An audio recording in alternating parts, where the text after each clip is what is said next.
दोस्तों, आज मैं बात करने वाला हूँ भारत के महान वैज्ञानिक जगदीश चंद्र बसु के बारे में, जिन्होंने पूरी दुनिया को बताया कि पेड़ पौधों में भी हमारी और आपकी तरह जीवन होता है। पेड़ पौधे हमारी और आपकी तरह ही गर्मी महसूस करते हैं। उन्हें अपने अनुकूल वातावरण की आवश्यकता होती है। उन्हें भी दर्द होता है और सुख दुख का एहसास होता है। भारतीय वैज्ञानिक प्रोफेसर जगदीश चंद्र बसु या बोस बहुमुखी प्रतिभा के धनी थे, जिन्होंने रेडियो और माइक्रोवेव ऑप्टिक्स के आविष्कार तथा पेड़ पौधों में जीवन के सिद्धांत का प्रतिपादन किया। उन्हें रेडियो विज्ञान के जनकों में से एक माना जाता है। आज का रेडियो, टेलीविज़न, भूतलीय संचार, रिमोट सेंसिंग, रडार, माइक्रोवेव एवं इंटरनेट जगदीश चंद्र बोस के ही अद्वितीय योगदान के उदाहरण है। जगदीश चंद्र बसु का जन्म 30 नवंबर 1858 ईस्वी को विक्रमपुर गांव में हुआ था। पहले यह भारत का हिस्सा हुआ करता था, लेकिन अगर वर्तमान समय में देखा जाए तो यह बांग्लादेश में स्थित है। इनके पिता भगवान सिंह बसु डिप्टी कलेक्टर थे।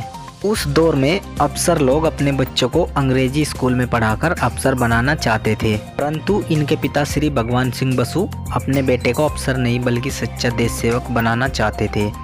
इसलिए जगदीश चंद्र बसु को पास के स्कूल में दाखिला दिला दिया गया। वहाँ अधिकतर मजदूरों और किसानों के बच्चे पढ़ते थे। वे पढ़ाई भी करते थे, साथ साथ खेती और दूसरे कामों में अपने घर वालों का हाथ भी बटाते थे। उन बच्चों के साथ रहकर बसु ने अपनी वास्तविक शिक्षा को अपनाया। वहीं उन्हें शारीरिक परिश्रम करने की प्रेरणा मिली, सबको समान समझने की भावना पैदा हुई और मातृभाषा से देश प्रेम भी हो गया। उनके बचपन के कुछ सवाल थे, जैसे माँ पेड़ के पत्ते तोड़ने से क्यों रोकती थी, रात को उनके नीचे जाने से क्यों रोकती थी। अपनी जिज्ञासा प्रवृत्ति के कारण आगे चलकर उन्होंने अपनी खोजों से पूरे संसार को चकित कर दिया। लंदन से रसायन शास्त्र और वनस्पति शास्त्र में उच्च शिक्षा ग्रहण करने के पश्चात भारत आ गए। कलकत्ता के प्रेसिडेंसी कॉलेज में भौतिक विज्ञान के अध्यापक बने। कॉलेज में उस समय अधिकतर अंग्रेज शिक्षक थे, प्रिंसिपल भी अंग्रेज थे। वहाँ भारतीयों के साथ भेदभाव बरता जाता था। समान कार्य हेतु अंग्रेजों के मुकाबले भारतीयों को कम वेतन दिया जाता था। बचपन से ही उन्होंने अपने देश और जाति के स्वाभिमान को समझा था, अतः उन्होंने इस अन्याय का डटकर सामना किया। यहाँ वह 1915 तक कार्यरत रहे। उस समय भारतीय शिक्षकों को अंग्रेज शिक्षकों की तुलना में 1/3 वेतन दिया जाता था। इसका श्री जगदीश चंद्र बोस ने बहुत विरोध किया और 3 वर्षों तक बिना वेतन लिए काम करते रहे, जिसके कारण उनकी आर्थिक स्थिति खराब हो गई और उन पर काफ़ी कर्ज हो गया। इस कर्ज को चुकाने के लिए उन्होंने अपनी पुश्तैनी ज़मीन भी बेच दी। बायोफिजिक्स के क्षेत्र में उनका बहुत बड़ा योगदान रहा। जगदीश चंद्र बसु ने सबसे पहले माइक्रोवेव के वनस्पति के टिश्यू पर होने वाले असर का अध्ययन किया। उन्होंने पौधों पर बदलते हुए मौसम से होने वाले असर का अध्ययन किया था। इसके साथ साथ उन्होंने रासायनिक इनहिबिटर्स का पौधों पर असर और बदलते हुए तापमान से होने वाले पौधों का असर पर भी अध्ययन किया। अलग अलग परिस्थितियों में सेल मेम्ब्रेन पोटेंशियल के बदलाव का विश्लेषण करके वे इस नतीजे पर पहुंचे कि पौधे संवेदनशील होते हैं, वे दर्द महसूस कर सकते हैं, स्नेह का अनुभव कर सकते हैं आदि का परीक्षण किया। सन 1917 में जगदीश चंद्र बसु को नाइट की उपाधि दी गई तथा शीघ्र ही भौतिक तथा जीव विज्ञान के लिए रॉयल सोसाइटी लंदन के फेलो चुन लिए गए।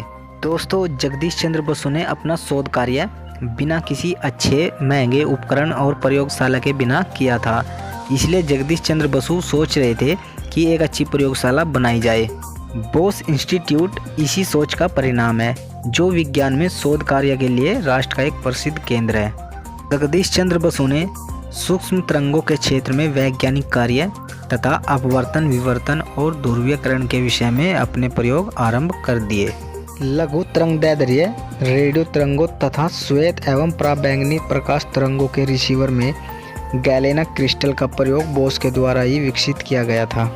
मार्कोनी के प्रदर्शन से 2 वर्ष पहले ही 1885 में बोस ने रेडियो तरंगों द्वारा बेतार संचार का प्रदर्शन किया था। इस प्रदर्शन में जगदीश चंद्र बसु ने दूर से एक घंटी बजाई और बारूद में विस्फोट कराया था। आजकल प्रचलित बहुत सारे माइक्रोवेव उपकरण जैसे वेवगाइड, ध्रुवक, परावैद्युत लेंस, विद्युत चुंबकीय विकिरण के लिए अर्धचालक सूचक इन सभी उपकरणों का 19वीं सदी के अंतिम दशक में बोस ने आविष्कार किया और उपयोग किया था। जगदीश चंद्र बोस ने ही सूर्य से आने वाली वैद्युत चुंबकीय विकिरण के अस्तित्व का सुझाव दिया था, जिसकी पुष्टि 1944 में हुई। इसके बाद बोस ने किसी घटना पर पौधों की प्रतिक्रिया पर अपना ध्यान केंद्रित किया। बोस ने दिखाया कि यांत्रिक ताप, विद्युत और रासायनिक जैसी विभिन्न प्रकार की उत्तेजनाओं में सब्जियों में ऊतक सभी प्राणियों के समान विद्युत चुंबकीय संकेत उत्पन्न करते हैं। बोस ने अपने प्रयोग उस समय किए थे जब रेडियो एक संपर्क माध्यम में तौर पर विकसित हो रहा था। रेडियो माइक्रोवेव ऑप्टिक्स पर बोस ने जो काम किया था वह रेडियो कम्युनिकेशन से नहीं जुड़ा हुआ था, लेकिन उनके द्वारा किए हुए सुधार एवं उनके द्वारा इस विषय में लिखे हुए तथ्यों ने दूसरे रेडियो आविष्कारों को जरूर प्रभावित किया था।